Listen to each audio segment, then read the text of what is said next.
Hi అండి. Hello అందరికీ.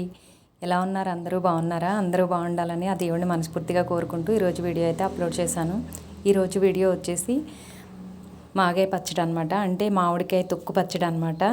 మా పెద్దవాళ్ళు మా ఇంట్లో ఎలా చేసేవాళ్ళో అలా నేను చేసి చూపించబోతున్నాను. దీని తయారీ విధానం చూద్దాము.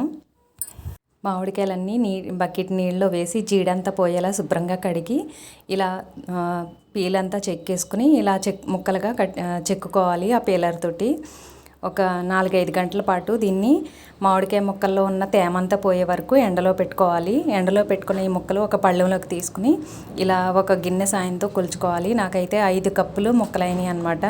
1 కప్పు కారము, 1/2 కప్పు ఉప్పు వేసుకుని ఇప్పుడు మెంతిపిండి ఆవపిండి కోసం స్టవ్ ఆన్ చేసుకుని ఒక పాన్ పెట్టుకుని 3/4 గ్లాసు అంటే 70 గ్రామ్స్ మెంతులు వేసుకుని దోరగా మంచిగా వాసన వచ్చే వరకు వేయించుకోవాలి. తర్వాత 2 గరిటెలు ఆవాలు కూడా వేసుకుని అంటే మొత్తం 1 గ్లాసు 100 గ్రాములు అనమాట వేసుకుని దోరగా వేయించుకుని ఇవి పూర్తిగా చల్లారిన తర్వాత మిక్సీ గిన్నెలో వేసుకుని మెత్తగా మిక్సీ పట్టుకోవాలి.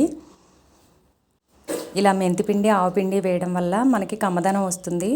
ఇప్పుడు మనం ఉప్పు కారం వేసుకున్న మామిడికాయ ముక్కల్లో ఈ మెంతిపిండి కూడా వేసుకుని ముక్కలకి కారం ఉప్పు మెంతిపిండి పట్టేలాగా శుభ్రంగా కలుపుకోవాలి. మొత్తం ముక్కలంతటికి పట్టేలాగా కలుపుకొని మనం ఒక జాడీలో కానీ ఒక గాజు సీసాలో కానీ వేసుకోవాలి. 1/2 కప్పు సీసాలో నూనె వేసుకుని తర్వాత మనం కలిపి ఉంచుకునే ముక్కలన్నీ వేసుకోవాలి. ఇలా మనం కలిపి ఉంచుకున్న ముక్కలన్నీ సీసాలో కానీ జాడీలో కానీ నిండుగా ఎత్తేసుకుని మళ్ళీ పైన ఆయిల్ వేసుకుని మూత పెట్టి ఒకసారి తుడిచేసి సీసా అంతా మూత పెట్టేసుకుని 3 రోజుల పాటు అలా వదిలేసేయాలి. ఇలా 3 రోజులు ఉంచడం వల్ల ముక్క అనేది మగ్గుతుందన్నమాట. మీకు కావాలి అంటే వెల్లుల్లి రెబ్బలు కూడా వేసుకోవచ్చు. నేనైతే లేక వేయలేదు. వెల్లుల్లి రెబ్బలు గుళ్ళులా ఒలుచుకుని వేసుకోవచ్చు. తర్వాత 3వ రోజున ఇలా మొత్తం తిరగేసుకుని పళ్ళెంలోకి మొత్తం ఒకసారి కలుపుకోవాలి. ఉప్పు సరిపోకపోతే మళ్ళీ ఉప్పు కలుపుకొని ఆయిల్ కూడా నిండుగా పోసుకోవాలి. మళ్ళీ మనం ఏ సీసాలో అయితే వేసుకున్నామో పచ్చడిని అదే సీసాలో అడుగున మళ్ళీ ఆయిల్ వేసుకుని సగం వరకు నింపుకొని మనం కలిపి ఉంచుకున్న పచ్చడి సగం వరకు నింపుకొని ఆయిల్ వేసుకోవాలి. ఇలా ఆయిల్ వేసుకుని మళ్ళీ పచ్చడి నిండుగా నింపుకొని సీసా అంతా ఇలా పెట్టుకుని మళ్ళీ పైన కూడా ఆయిల్ వేసుకోవాలి.